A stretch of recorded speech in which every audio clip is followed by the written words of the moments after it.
সেটাই এলেম। এই এলম ছাড়া আমাদের সমাজে কখনোই শান্তি ফিরে আসবে না।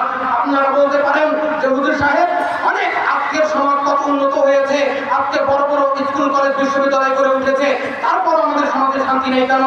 আমি বলি শোনেন, আজকে আমাদের সমাজে যে ধরনের শিক্ষা প্রতিষ্ঠান করে উঠেছে, আজ থেকে 10-12 বছর আগে এত ধরনের প্রতিষ্ঠান ছিল না। আজকে চিনি বন্দরের কথা বলি, আজকে রাস্তার এপাশ ওপাশ প্রতিষ্ঠান, তারপর শোনা যায় ছাত্ররা বিভিন্ন সময় দাঙ্গা হাঙ্গামার মধ্যে লিপ্ত, ছাত্রকে হত্যা করছে, শিক্ষক ছাত্রকে হত্যা করছে, পানিতে নিক্ষেপ করছে। এর অন্যতম কারণ ছাত্ররা সঠিক শিক্ষা অর্জন করেছে ঠিকই, কিন্তু তাদের মধ্যে কুরআন এবং সহিহ হাদিসের জ্ঞান নাই। এবং কুরআন এবং সহিহ হাদিসের জ্ঞান যদি কারোর মধ্যে না থাকে, বিশ্বের সব শিক্ষা যদি ওই ব্যক্তি শিখে আসে, কিন্তু পরিমাণ তার কোনো উপকার হবে না। যেটা গতবার দেখেছেন আপনারা সেই স্বৈরাচার সরকারের আমলে আমাদের সমাজ, আমাদের দেশের নেতৃত্ব দিয়ে তারা কোটি কোটি টাকা লুটপাট করে আমাদের অর্থনৈতিক ব্যবস্থাকে ভঙ্গুর করে দিয়ে তারা বিদেশে পাচার করেছে। ওই সমস্ত ব্যক্তি কারা?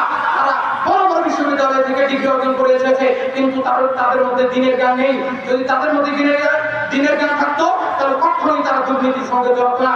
সম্মানিত উপস্থিতি, আমি একটা কথা বলতে চাই, আমরা বলি না আপনার সন্তানকে ইঞ্জিনিয়ার বানায়েন না, আমরা বলি না আপনার সন্তানকে আপনি ডাক্তার বানায়েন না, আমরা বলি আপনার সন্তানকে আপনি আলেম ডাক্তার বানান, আপনার সন্তানকে আপনি আলেম ইঞ্জিনিয়ার বানান। এর মাধ্যমে হবে কি, যারা ঠুনকো চিকিৎসা দেওয়ার নামে যারা কৃষক এবং শ্রমিকদের হাতে হাজার হাজার টাকা যে ঘটিয়ে দেয়, ওই সমস্ত ডাক্তার নামে ডাকাতরা বিদায় হয়ে যাবে, তখন আপনার সন্তান আলেম হয়ে একজন ডাক্তার হবে।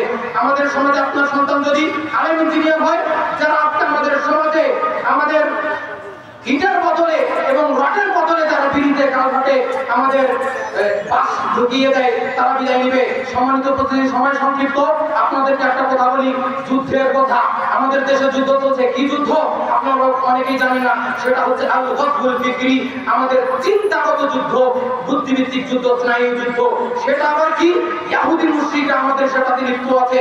সম্মানিত উপস্থিতি, সময় সংক্ষিপ্ত কথায় বলি, আমাদের ইহুদি মুশরিকরা তারা ভালো করে জানে, আজকে বর্তমানে ইসলাম এবং দেশের শত্রুরা ভালো করে জানে, আমাদের দেশে বড় বড় উত্তর না থাকতে পারে, যুদ্ধের বড় বড় কামান না থাকতে পারে, আজকে আমাদের সমাজের মধ্যে, আমাদের দেশের মধ্যে বড় বড় যুদ্ধোত্তর না থাকতে পারে, কিন্তু তারা জানে 52-র ইতিহাস, তারা জানে 47-এর ইতিহাস, তারা জানে 24-এর ছাত্র গণআন্দোলনের ইতিহাস, তারা জানে আমাদের সমাজের মধ্যে বড় বড় উত্তর না থাকতে পারে, কিন্তু শত্রুদের সামনে নিজের অধিকার দাবায়ের জন্য তারা সংগ্রামী ছিল না, এবং তারা আবু সাইদের মতো শত্রুর সামনে নিজের বুককে দিয়ে দিতে পারে, বলেন ঠিক কিনা?